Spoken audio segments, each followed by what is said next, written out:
now that you have your Google Analytics set up, in order to view the info about your traffic, you simply have to open your Google Analytics, of course, click on Home, and here you will see all your available properties or websites, or everywhere where you have some tracking code. Simply select your website, click on all website data, and give it a second, and here is everything that you have on this website. Let me just remove the last day here. No, not like this. Alright, so this is the data on this website for the last almost 90 days. As you can see here, it's from January 1st up until March 25th. I will start with this menu here, how you select the ranges. You have a few preset data ranges, and they are today, yesterday, last week, last month, last 7 days, last 30 days. This automatically selects the days that you want to view according to this data range, like this. Alright, so if we select the last week, for example, and then you can also say compare to previous period, and the previous period is the week before this. As you can see, it automatically selected the other period as 7 days, which are just before the 7 days that we said here.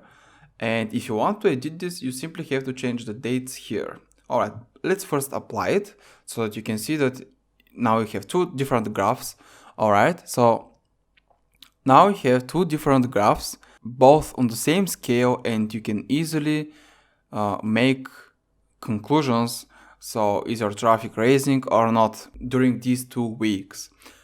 So let's start with the different types of data that you can get. Let me remove this comparison method here and make it again for 90 days, simply to have a bigger amount of data. Alright, so a session. What is the session?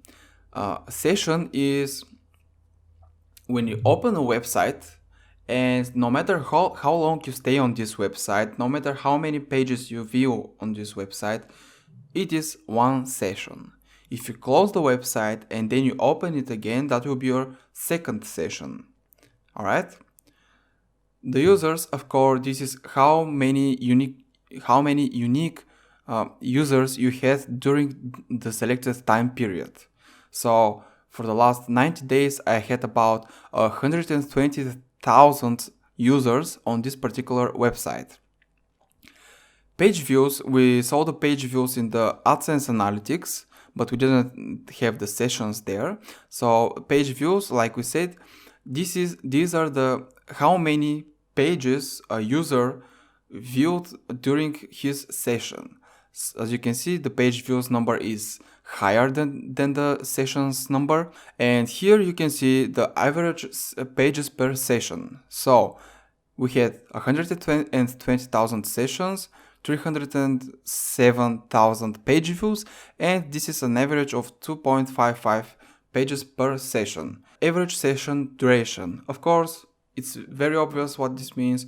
This is the average time that people spend on your website for one session. So when someone visits your website, they stay on average 1 minute and 10 seconds on the website for this particular website.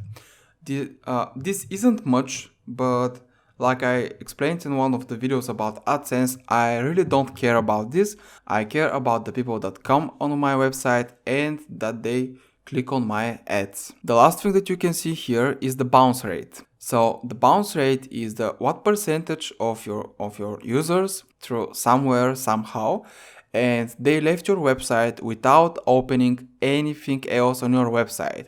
So this is what bounce rate means. Here, of course, you can see new visitors, returning visitors, and as you can see, for the last 90 days, I don't have pretty much no repetitive users, no repetitive visitors. Every time they are new visitors. Here you can see the visitors distributed by language. So my top language seems to be Spanish here, then it's the English, Portuguese, and so on. You can also sort them by country, you can sort them by city, by browser, operating system, anything that you're interested in. And here you can also add additional segments, so the so-called segments. Just a second, the so-called segments. So if you want to track any of these things, for example, new users, here you can see the same kind of data, but this time only for your new users. As you can see, new users here present 94.67% of all my sessions. That's why the graph is pretty much the same, the orange graph, but it's just a little bit below the main graph. You can add many more things here, anything that you're interested to look at, but I really pretty much never do this unless I'm bored and I just want to view some more additional information about my website. It's not really that relevant, at least not for me. You can dive into this, you can explore it, you can learn a lot from it about your website, about your users. I simply never did this. These websites are running on autopilot. They are generating passive income on autopilot, and that's all they have to do.